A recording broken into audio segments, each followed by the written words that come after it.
in the next 1 hour if you stay with us. My name is Grace Hamuajiman. Details shortly. But before that, Christabel says Trevor has the latest with the news summaries. Christabel, talk to us.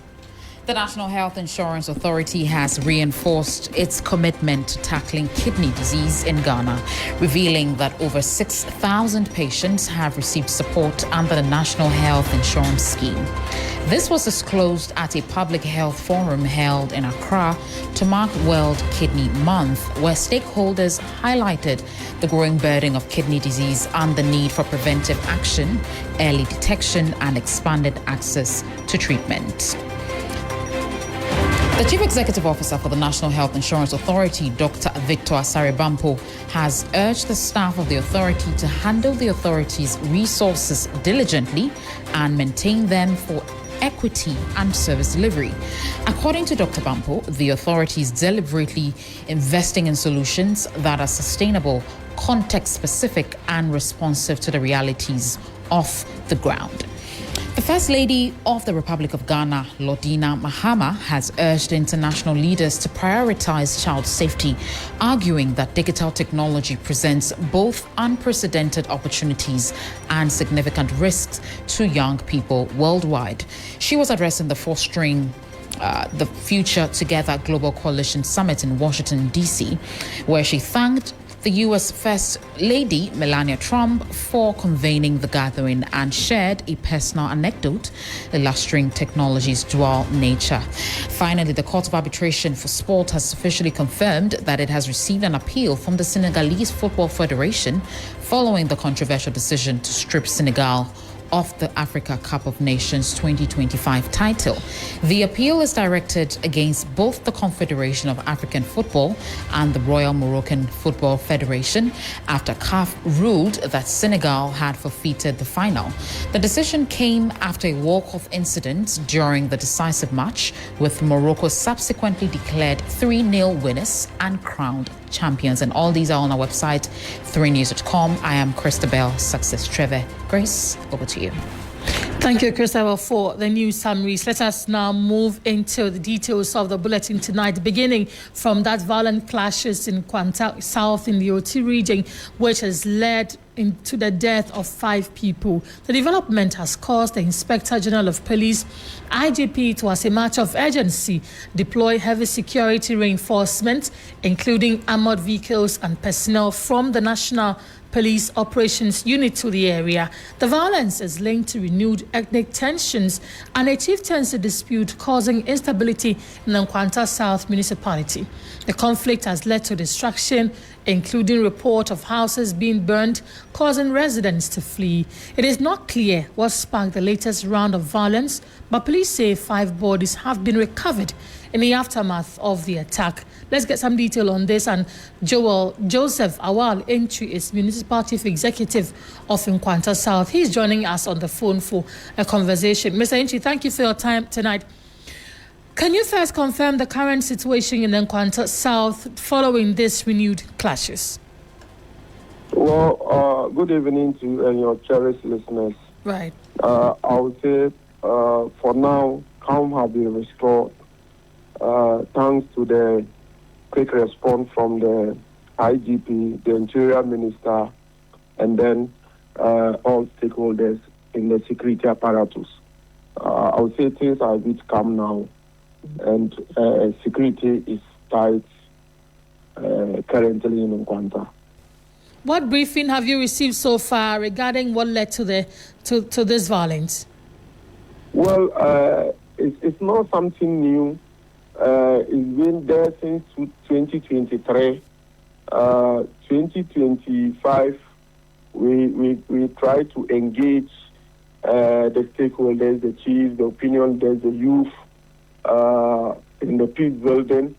We continue by bringing in National Peace Council to also come into the process. A lot have been put in place. But currently what we are experiencing is that people go to their farms and they get attacked in the farms. Some houses being attacked in some suburb of the community, that is Kerry, being burnt down. And just yesterday, a man and his 2 children went to farm and they were attacked and got burnt as well as stretching from the farm to some part of the Nkwanta township, which security measures were put in place as quick as early as possible to calm down the situation. So I would say now situations are calm, and we are on. As I'm speaking with you, security is on the foot. They are yet to give a briefing on what happened in the day, but I would say things are calm now. Right, Mr. Enchi, which areas are the most affected areas, and the number of casualties and the extent of injuries so far? Well, I would say the farm areas, because people are not able to go to their farms. In Nkwanta, the population out of 171.5% are farmers. So now you can't go to farm because you don't know what will happen. People go to farm and they are ambushed and shot and killed.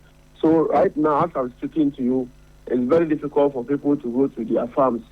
So this is what we are experiencing now. But thanks to IGP and the security apparatus, I would say with the early response and then the augmentation of the security services in Nkwanta, things are a bit calm now.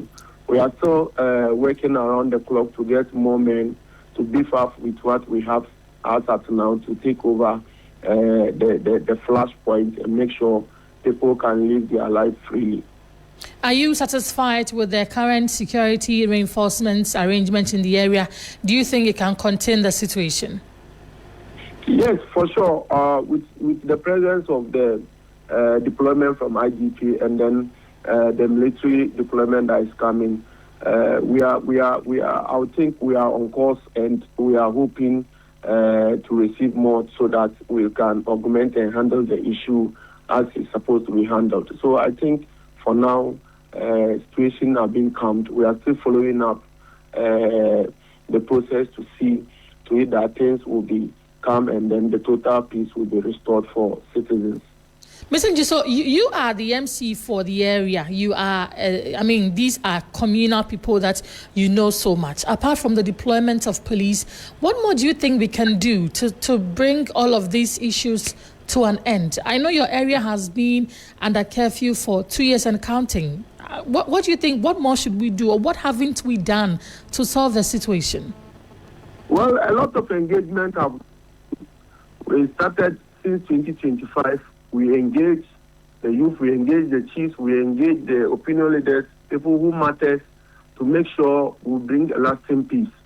So as I'm speaking to you, we're able to bring in Peace Council to also add up into the process to make sure the fueling factions will be called and then understand the reason why we need to have the peace. So there are a lot of process we are going through to make sure we get the peace. There are a lot of things, security things too, that are going on which I can't disclose. That is security matters. But there are a lot of engagement that we are doing, and we'll make sure we'll continue those engagements to make sure we get the lasting peace we want. Before I let you go, do you intend to continue with the curfew after two years? Well, the issue is that these incidents or these things don't happen in the night. So they happen in the daytime. So the security is still looking at things. Investigations are going on. When the need arises that there should be curfew, why not? We will follow you to make sure if that is what will help us restore peace. We will go by it. So there are a lot of investigations and underground work going on so that we'll find a lasting solution. But whatever the way, if that is what will solve the problem, we'll go by it and make sure Nkwanta gets its total peace as we all want. Right. Mr. Enchi, thank you for talking to us. Indeed, we all want Nkwanta to get its total peace. We've been engaging Joseph Awal Entry. He is the Municipal Chief Executive of Nkwanta South. Let's just stay a bit longer on this and speak to Dr. Albert Young. He's a National Network Coordinator at West Africa Network for Peace Building, Ghana. Doc, thank you for your time tonight. For the past 2 years, curfew has been placed on this town. Yes, the conflict never seems to stop. What is your point of view on the current security situation? Yeah, good evening. And first of all, let me say I'm a Mr. Probably just called me Albert Yeliang. This is something that has happened over the years. There have been clashes, recurrent ones, and there have also been interventions by both the government security agencies and also some civil society. And he was just acknowledging to the intervention by the Peace Council, which I am also aware. What I think that we have not been able to do is that usually our interventions are short-lived, and peace building requires a process that we need to follow through until the underlying causes are resolved.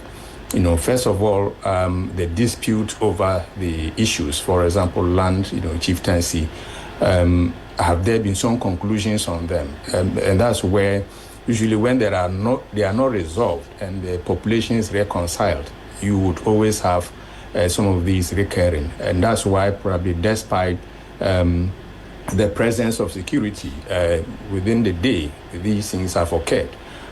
Is synonymous with many conflicts, especially when we are in the rainy season, grasses are growing, and there are lonely people on the farms and paths to the farms. And I think that this is what is happening at the moment.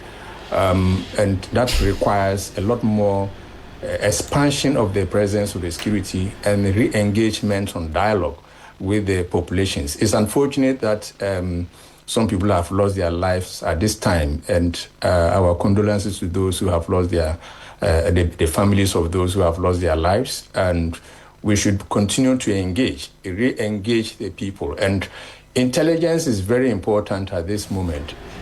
Who are those who probably got involved in these perpetrations?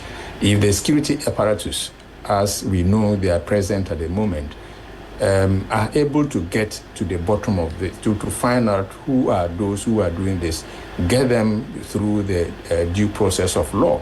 Right. Some of them will always serve as deterrent, but we need to re-engage quickly, the leaders of these parties who have reason to engage so that we can sustain the engagement. But we shouldn't end it there.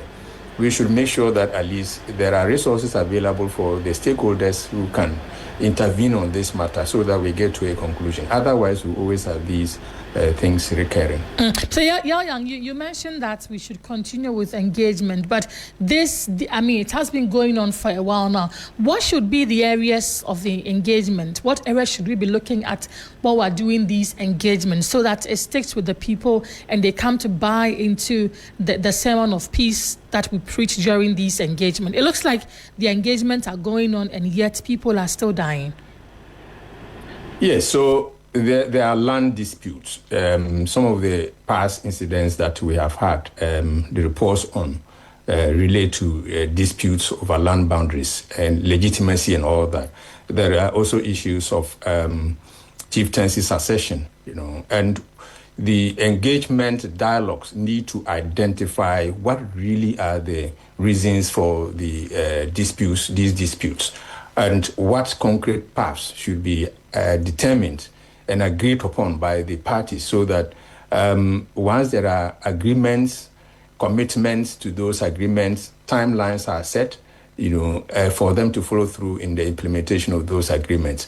Some parties might not be satisfied, but in terms of these kinds of engagements, once the agreements have been reached by the parties, it is important that there is now follow-through, implementation, and monitoring of such agreements so that we do not have these things recurring. Otherwise, and we've seen it happen in several jurisdictions, traditional jurisdictions across the country, that very often parties will always have these incidences recurring despite enough deployment, maybe sufficient deployment of security, despite the imposition of curfews.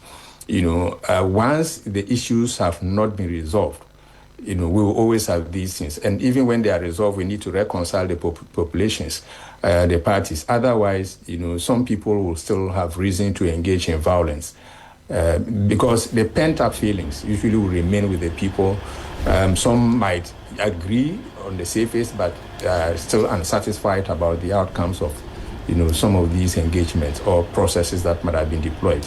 Right. Managing the conflict. Tiang, this area we talk about has been under curfew for the past 2 years. We know that the IGP has also deployed his men to the area. What other security approaches or interventions should we be looking at in trying to bring the area under control? 2 years of curfew, should it continue or there should be a review?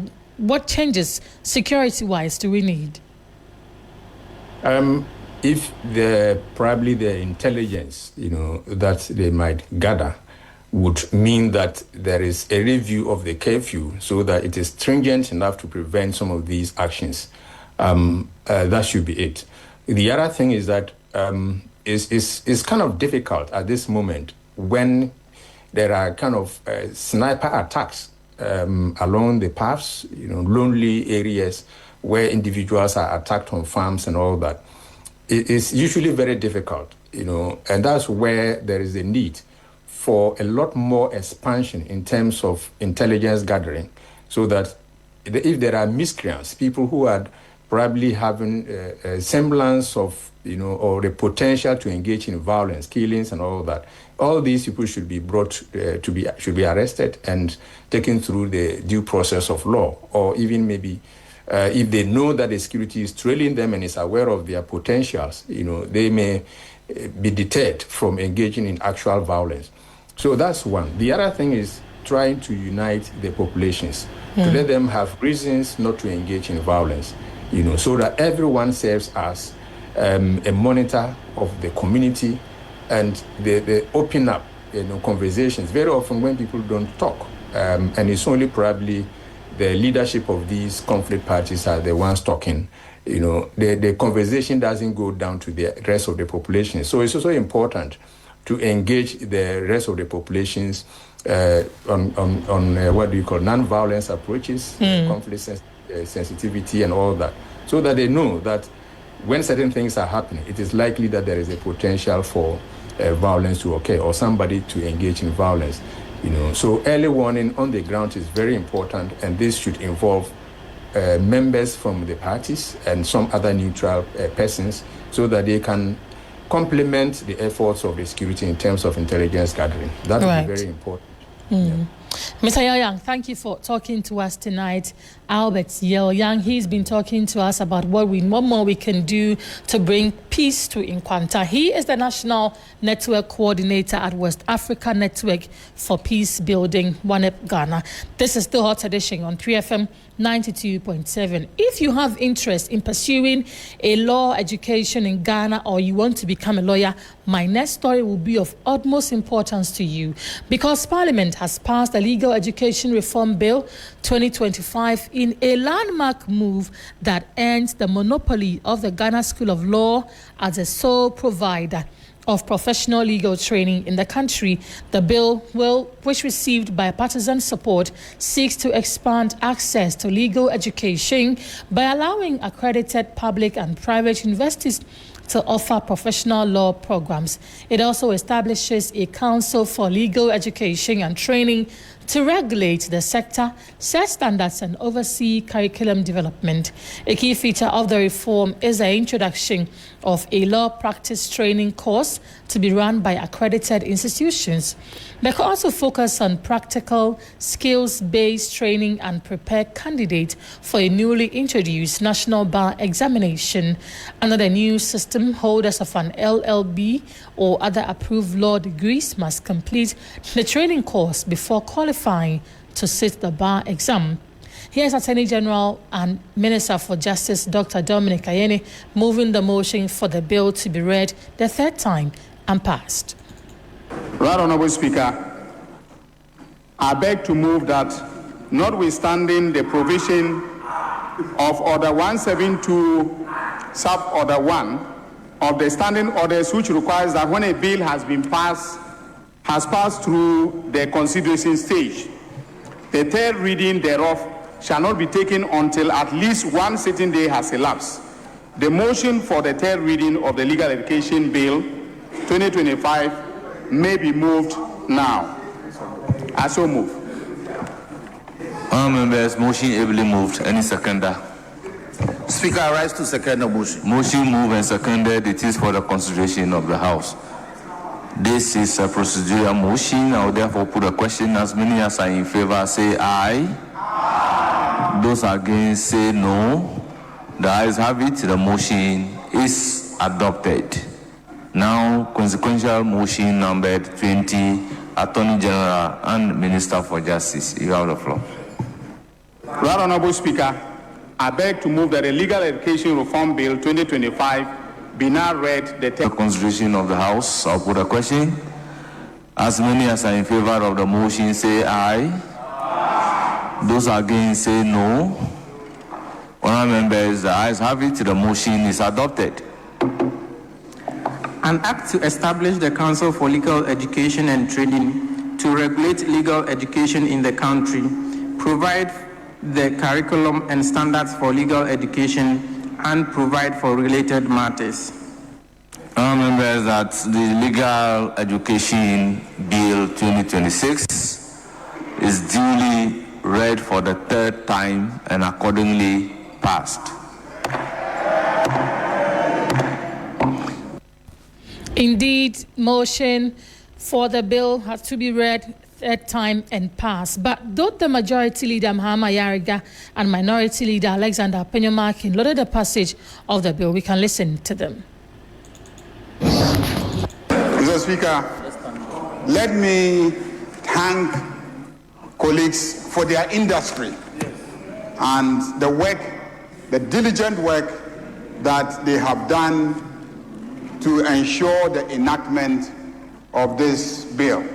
Mr. Speaker, let me also congratulate the Attorney General and Minister for Justice for bringing the bill and successfully shepherding the bill through to the point of enactment.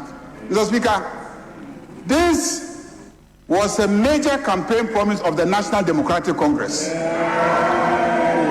And as has been typical of the National Democratic Congress, promises made are delivered.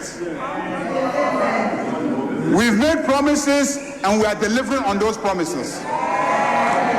We promised law students that if they voted for us, we will carry out reforms that will ensure equity, fairness, and access to legal education. We have today successfully passed the bill. We believe that this is the dawn of a new era, where all students will be fairly treated. Whichever law school you go to, whichever law faculty you attend, all of us would end at the doors of the National Bar Examination.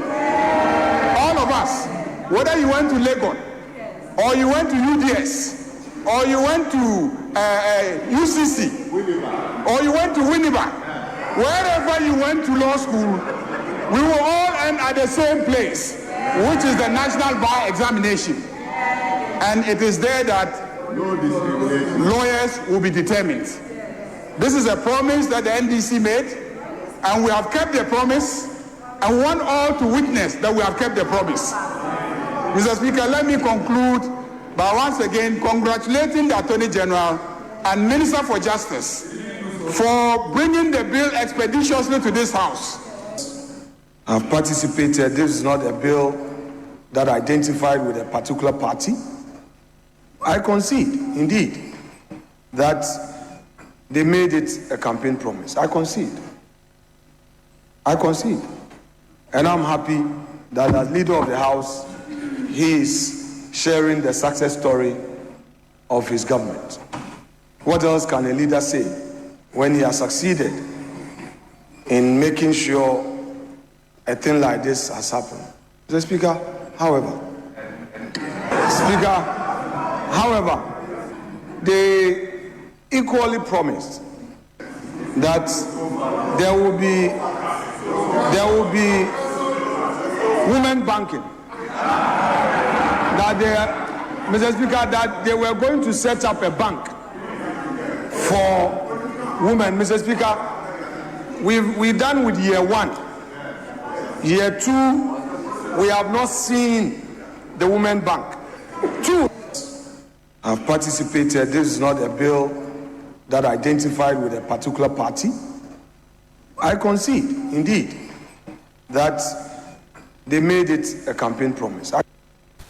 So you earlier heard the Majority Leader Mahama Ayariga and then Minority Leader Alexander Apenyo Markings. This is still Hot Edition on 3FM 92.7. But let's just stay in Parliament, where the minority today is raising concerns about what it describes as a potential conflict of interest involving President Mahama and his brother Ibrahim Mahama, particularly in relation to the latter's reported interest in acquiring the Damang mine. The president's brother is currently bidding to acquire Ghana's most commercially significant gold mine, the Damang mine, and this, the ranking member on the Lands and Natural Resources Committee of Parliament, Kwaku Amprechum, says the development raises concerns about conflict of interest. He addressed the media today. Happened at once. Is watching the Damang gold mine being arranged for the president's brother. And it is watching that the same brother's private jet carried the president on official state visits, free of charge, we are told, while his companies accumulate hundreds of millions of dollars in state-linked contracts. These are not separate stories. They are the same story. They share an author, a beneficiary, and a constitutional problem. Taken together, we present the most serious conflict of interest question to confront any Ghanaian presidency since the Republic was born. The minority on the Parliamentary Committee of Lands and Natural Resources has reviewed the ministry's latest press statement, which we see is a reaction to the presser we did last week on the Damang mine. The government's own admission in broadcast media and the documented sequence of events at Damang. What we find is not ambiguity. It's a blueprint for capture, written in 2 hands, but serving one family. This we find to be an admission for development that is unacceptable.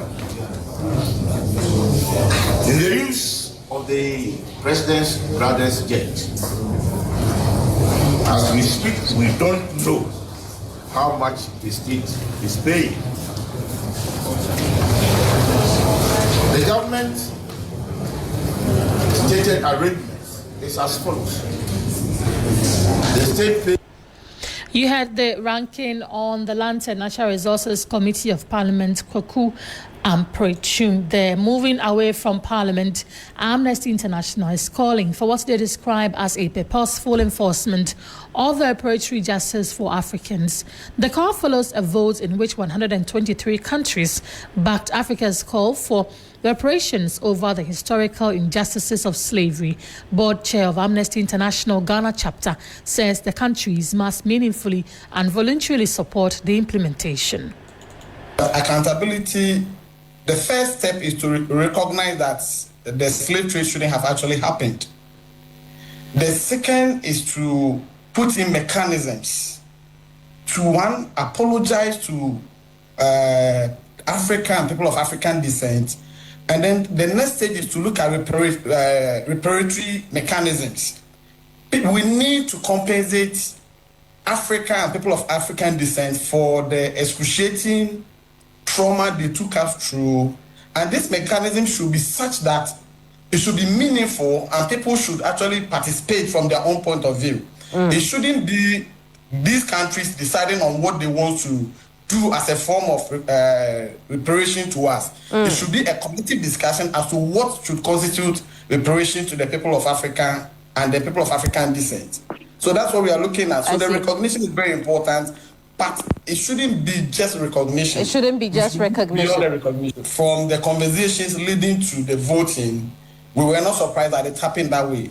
But for us, we believe that international effort to confront legacy of slavery require collective commitment and moral leadership from all states. So when countries, for instance, decide not to vote in favor, the disagreement actually stems from legal responsibility, reparations, or interpretation of international law. At no point have they said that the slave trade did not cause suffering to people of Africa and people of African descent. So there has not been any denial to that effect. Regrettably, we least expected countries like the UK and the European Union that have actually taken the position of as champions of human rights, championing human rights and defining human rights, to abstain from this important conversation. According to historian Kwaku Dako Ankra, the recognition of the crime is the beginning of the way forward for enforcement. In terms of enforcement, one of this is that the countries ought to agree that such a thing happened. And if that agreement comes, then the way forward will be clearer. Because one of this is that the Europeans, in as much as they are not denying, they do not want to be actually be seen to have that moral guilt as well as also come in form of financial compensation for this dastardly act that was done in the past. But what it is they have to agree because there is a history of reparation. Fortunately, where the Jews were able to mount a massive defense for what was done to them during the Jewish Holocaust. And as a result, the German government sort of paid them for their suffering. Well, the General Secretary of the Socialist Forum, Kwesi Pratt, has, however, criticized some countries, including Israel, for failing to support Africa in recent votes on the reparation for slavery. He described their position as unfair and urged African nations to reassess their diplomatic and economic relations with such countries. But the transatlantic slave trade is the gravest crime against humanity ever committed. That's a significant moment in our history. And we who have gathered here today ought to understand the full implication of that declaration in the UN General Assembly yesterday. One thing is clear, the lines were clearly drawn between those who carried out that inhuman trade, who profited from it, whose institutions continue to be built on that inhuman, illegal trade. They were on one side, and we were on another side. African trade unions have expressed solidarity with the Palestinian people, against whom Israel is committing a genocide. Yesterday, the lines were drawn. Israel was not on our side. Our solidarity with the people of Palestine, our solidarity with the people of Venezuela, our solidarity with the people of Cuba must be intensified for our collective prosperity. You have been listening to the General Secretary of the Socialist Forum, Kwesi Pratt. It's now time for us to have a conversation with the man I describe as the right person for this conversation, having served as a former senior governance advisor to the United Nations. Professor Bafo Ajimandia is on the line with us. Prof, thank you for your time tonight. A total of 123 countries backed Africa's call for reparations. How significant is this vote in practical terms, Prof? Well, thank you for having me. First, let me say that I would like to applaud President Mahama, our president, for leading this charge. Once the AU gave him the mandate to lead this agenda, I think he's executed very beautifully, and I applaud him for that. Look, this is a very significant moment in the life of Africans generally, all of us, those in the diaspora and everywhere else, and for people everywhere, because the transatlantic slave trade, as we know in history, came at a time when human civilization was moving forward. Then these Europeans and Americans were able to utilize human beings in advancing their progress. In fact, if it wasn't for slavery, perhaps the industrialization that occurred in the Western world, so to speak, could not have happened the way it did.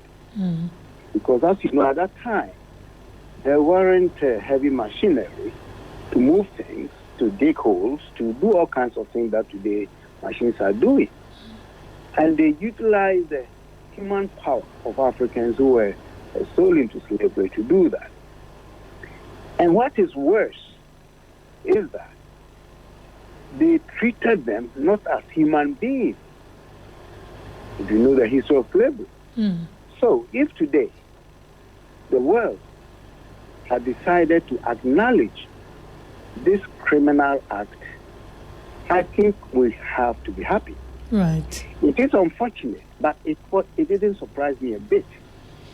When three countries, the United States, Israel, and Argentina, decided to vote against this resolution at the General Assembly. Because as you know, in fact today, I couldn't believe if the Americans had supported it, knowing what the President of the United States is doing to black history in his own country. And I think President Mahama alluded to that in his speech. When in fact, the government of the United States has ordered the removal from their history books, their textbooks, from their exhibition halls, their museums, any artifacts or any semblance of reflecting the true nature of slavery in their country. So I think this is a moment that we have to cherish. Right. But I'm also, yes. Sorry. Prof, so these calls for reparation, realistically, what forms do these reparations take? Is it financial compensation, debt relief, institutional reforms, or something else? And looking at where Africa is now in terms of civilization and development, what could be the best form of reparation for us? It's not as if it's coming to just one country or the African countries that were affected. In fact, this is an excellent question.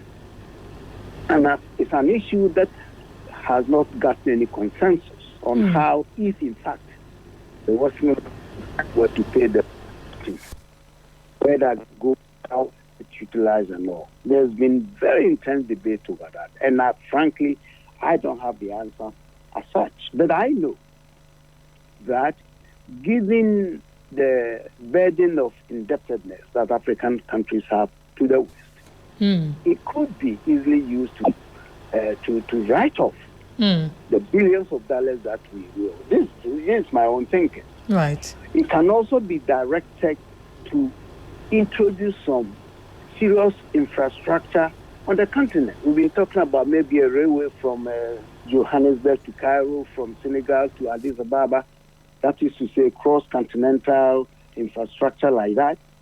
We also have this long-standing plan of building the greatest dam in the world on the Congo, which will have the capacity to supply all of Africa with hydropower. So there are certain projects.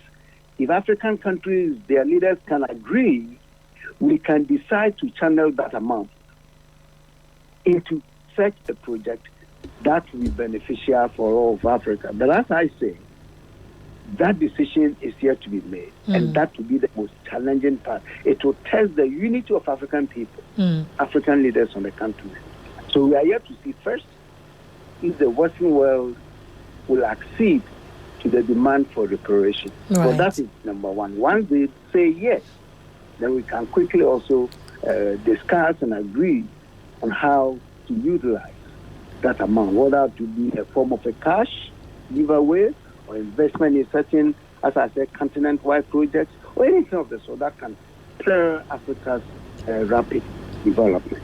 Prof, Amnesty International is calling for what they describe as a purposeful enforcement of reparatory justice. What would a meaningful implementation of this actually look like? Oh, it's not an easy task. It is not an easy task. As you know, the European countries they didn't vote against it. They simply abstained, and they gave the reason that if we make this one a crime against humanity, there could be future crimes that, because we are making it the greatest crime against humanity, right? And there could be other crimes in the future that may come to the same kind of level. And how do we define that? I think they were simply using language to camouflage their own decision not to support the resolution. But the thing is that it's going to be difficult to find out how this. I'm getting some disturbances here. Sorry. Yes, I was saying that it's going to be difficult to figure out how exactly the donors, in this case, those who may be willing to pay the reparation, and where they would like it to be applied. You know, there is another argument that, in fact, Africans also we also complicit in the whole trade because we were party to get the slaves to them. But that argument is also there. But I don't think that stands tall to really compete with the more powerful argument of those who deliberately perpetrated that particular trade to their advantage. It was a gain for them because, as I said earlier, if it wasn't for the slaves, for instance, and the sterilization that took place in the Western world, could have been delayed 1,000. Yeah. And Prof, the General Secretary of the Socialist Forum, Kwesi Pratt, he says that Africans must now assess their relations with some countries who especially didn't support the vote or abstained. Do you think that is a practical or effective strategy? Are we doing an eye for an eye now? Oh, no, I think it sounds very interesting, but certainly it's not practical. Look, Africa is basically in a very serious dependent relationship with the Western world. And that dependency constrains certain things perhaps we could do because somehow, unfortunately, we still do need the cooperation of these countries for our own well-being. So in that respect, we cannot play a game of an eye for an eye, as you suggested. But I think we can unleash a very strong diplomatic forays. You know, Africa has certain elements, natural resources that we can use as a leverage. You know, making some demands. As you know, there are so-called critical minerals that are plentiful in Africa that all the Western nations need for their own technological development. And if we can identify these kinds of minerals, they can become a leverage for us to negotiate for what we want. So I think there are ways we can as a continent. The only problem right now is that Africa unity is far away. If we're united, it will mean that we will have a stronger base to also make demands on the international system to get what. Right. Prof, so let me take you a bit back in time to the days where you were the senior governance advisor to the UN. You have a paper on your table that says there's been a vote to adopt this declaration, slave trade, as the gravest crime against humanity. What would have been your advice to the country that is asking for reparation and your advice to the receiver and the person that is also asking for this reparation? My advice would be straightforward. First, we welcome and thank those nations that voted for that resolution. Secondly, we have to move the next step, which is to this is just a resolution. It doesn't commit any country to do anything yet. But once the resolution is passed, is the first step. The next step is how we get them. Those who are supportive, how do we then begin to mobilize the nature of the compensation? Because as you know, as we speak, we are not very sure about the nature of the compensation we are seeking, the reparation that we are seeking. Now we have to go to the table, back to the table, to define exactly the nature of the reparation that we are asking for. Then, of course, once you know the nature, then we will have to determine how to apply. So it's not a matter that is ending now. It could drag for the next decades. You know, as you know, the potential payers will hesitate because it's going to be a huge amount in the billions of dollars if we have to put monetary, term on it. So it's not an easy one, but I think we've made the first step, the recognition that it's a crime against humanity. And you say, Prof, and you say Africa could wait to as long as a decade before we receive anything from the slave masters? It depends on how the AU structures this agenda. Now that our President Mahama has successfully led the process to get the approval of the world through the United Nations, the next challenge is what should we do? The AU apparently is driving this process. Ghana just we're lucky to have taken the leadership role in the process. We have done our bit now by getting the UN to get the resolution passed. So the next level is, what is the AU going to do? Is it now going to form a new committee, as they usually will do? Or how are we going to approach it? Are we going to engage the European Union separately from the other countries? So it's a very complex issue, I have to say. But I think we have gained the moral high ground now with this victory at the General Assembly. Now the issue is on the table, it's public, no qualms about that. And now taking the next step is going to be a real challenge. As I said, this can drag for the next decade or so, depending on how aggressive the AU will be in pushing this agenda on the global agenda. Right now, is not part of the global agenda of the United Nations. The resolution is passed. They have a job to make sure this resolution becomes an agenda of the UN as a body. Right. So that it doesn't become parochial, that doesn't remain parochial. Then we can begin to see how the world will react and how they will support or not support the process. Okay. Prof, let me ask you this on the lighter note. It would have been a very busy time for you if you were still senior governance advisor to the UN. Do you miss the time? I'm just happy that this thing has occurred in my lifetime because it is an issue that started in the early 1900s. You know, the black movement, this guy who introduced the Black Star shipping agency, so unfortunately his name escapes me, he decided to get all the blacks from America back to Africa, the Back to Africa movement. That is when this thing started because he demanded reparation for slavery. So it's not a new issue, you know. And even, you know, when our former president, Akufo-Addo, was in power, right, he also began, Yes, in fact, he laid the foundation, so to speak.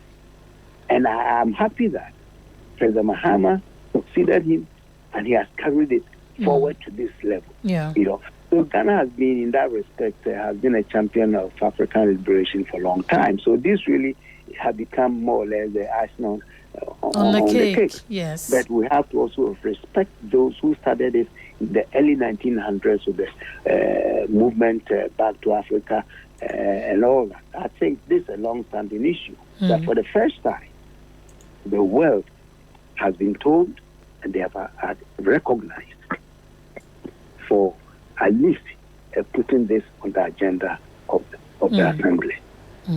Prof, thank you so much for talking to us. It's been an enlightening conversation with you, and we appreciate your time on the program. Professor Bafo Agyeman-Duah is a former senior governance advisor to the United Nations, talking to us about the call for Operation Justice, what Africa needs to do so that we don't miss out on anything. This is Hot Edition on 3FM 92.7. We go for a breather, and then Bismarck Awisa will bring us the latest in the world of business.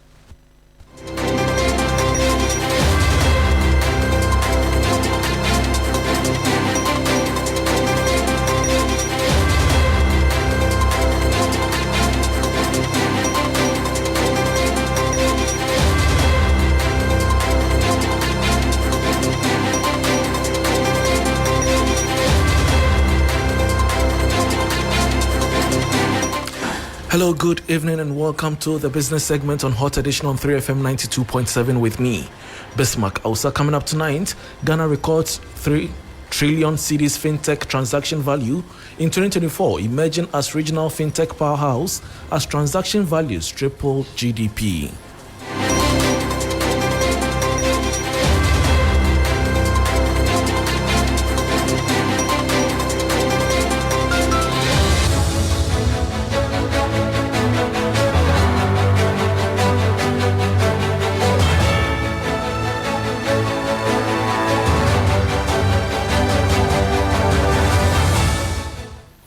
Thanks for your company. Now to the details. Ghana has officially solidified its position as a premier digital finance hub in West Africa. According to a joint report by Tech in Ghana and the GSMA, the nation's fintech sector recorded a staggering 3 trillion Ghana cedis, approximately $264 billion in total transaction values in 2024. This figure is particularly significant as it represents more than 3 times Ghana's nominal GDP for the year, signaling a profound shift toward a digital-first economy. There is more in the following 3 business news desk reports. The report, titled Driving Digital Transformation of the Economy in Ghana, highlights a dramatic rise in financial access. Over 81% of Ghanaian adults now own a financial services account, a figure that dwarfs the sub-Saharan African average of less than 60%. This surge is largely attributed to mobile money, which has become the primary financial tool for both urban and rural populations. Despite leading in account ownership, the report notes that Ghana still lags behind some regional peers in specific digital inclusion metrics, suggesting that the ecosystem is far from reaching its ceiling. In Ghana, 44% of the adult population lives within reach of a mobile broadband signal but does not actively use the internet. This is slightly higher than the regional average of 42%. The report identifies 2 primary bottlenecks preventing millions from joining the digital economy. The high cost of smartphones remains the single largest barrier for the average citizen. A lack of technical skills limits how effectively individuals can navigate and trust digital platforms. The report observes that local startups are increasingly leveraging online platforms to scale operations internationally, connecting with global customer bases from their headquarters in Accra and Kumasi. The report concludes that targeted policy interventions such as spectrum reforms and incentives for affordable devices will be essential to maximizing the benefits of digitalization for job creation and national economic growth. And that was a 3 business news desk report on Ghana recording 3 trillion cedis fintech transaction value in 2024, emerging as regional fintech powerhouse as transaction values triple GDP. Meanwhile, Ghana's fintech ecosystem continues its rapid ascent, securing $121 million in startup funding in 2024, according to a joint report by Tech in Ghana and the GSMA.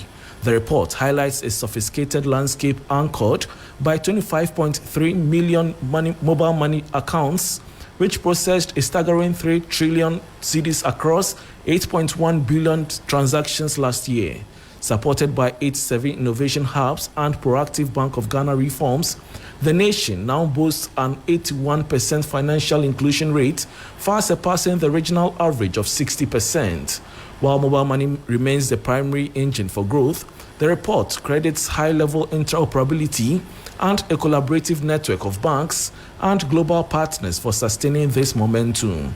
Experts suggest that continued policy consistency will be the secret sauce to unlocking the next phase of Ghana's digital economy.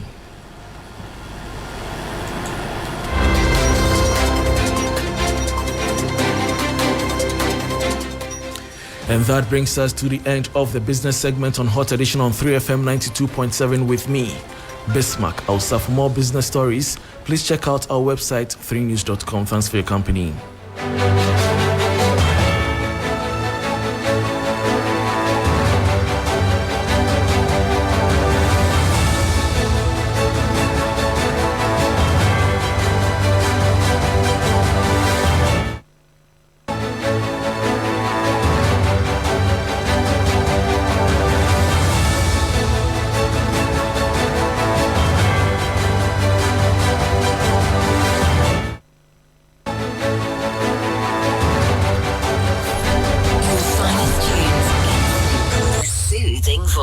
3 Lounge with AJ. Are you tired of the same old routine? Need a break from the stress and chaos of everyday life? Well, step into the 3 Lounge, your world of absolute relaxation and great music with yours truly, AJ Akwako Sapon. Welcome to the best mid-morning show in the capital and beyond. This is 3 Lounge with yours truly, your radio princess, AJ Akwako Sapon. Love it. I love it. It's great. Kickstart your week with Monday motivation. Shake up the Tuesday blues and get ready for midweek mania. Take a trip down memory lane on Throwback Thursday and wrap up the week with Funky Friday with myself and Helen Appiah Ampufo.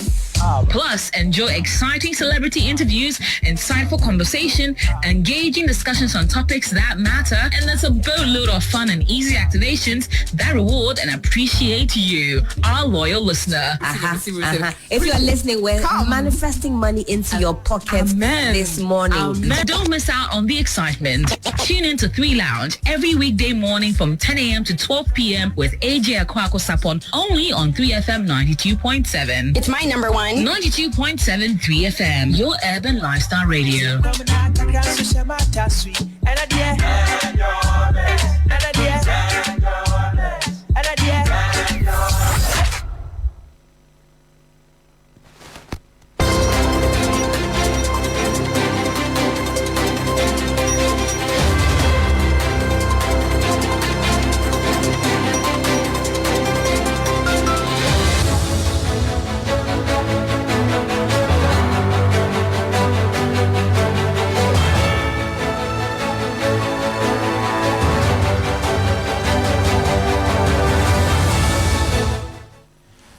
Hello, good evening and welcome to the sports segment here on 3FM 92.7 with me, Andrew Sefa Bamfo. Let's start off from the camp of the Black Stars because Black Stars head coach Otto Addo has spoken before Ghana's game against Austria, which is scheduled for tomorrow. The game will be taking place in Austria. The Black Stars will be preparing for the 2026 World Cup. Otto Addo has spoken. He says that he is unfazed by the test that Austria provide despite having a good team.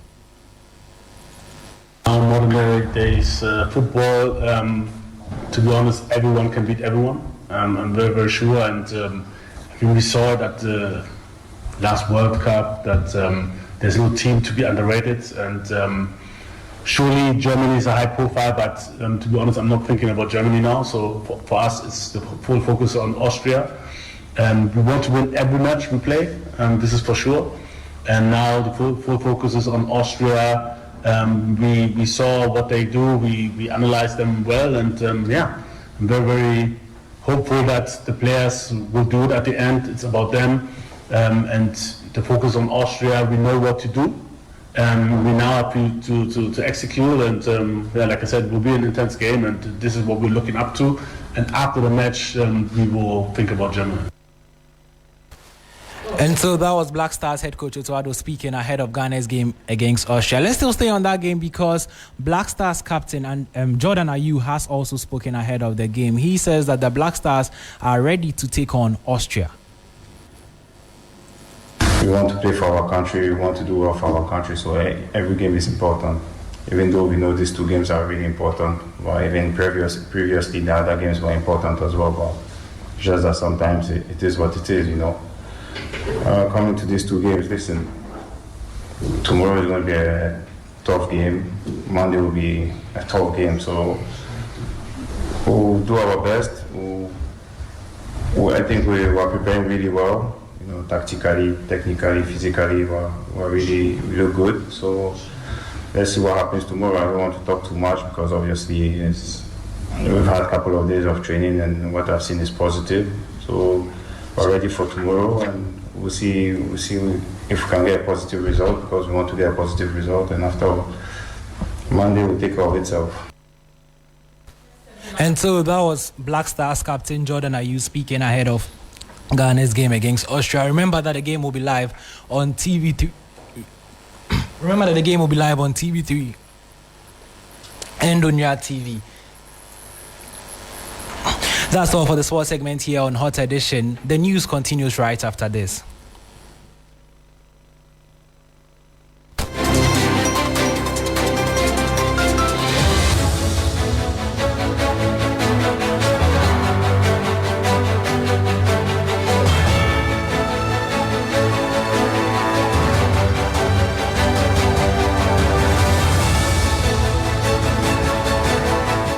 So that was Bismarck passing through with business, and Andrew's also bringing us the latest in the world of sports. That it says for our bulletin tonight. Thank you for joining us. You can also log on to 3news.com and get some more stories. My name is Grace Hamajima. But don't forget that on Saturday, we are all going to the 3FM Gobe Festival. We are going to eat some good gobe at the Legon City Mall. You don't want to miss out on it. The event starts at exactly 8 a.m. Come and enjoy your gobe in any way that you want to enjoy it. Have fun, meet new friends, and also connect. I'm going to be there. All of us, in fact, are going to be there. Come and let's have fun. So that's it for Hot Edition. Thank you for joining us. Good evening.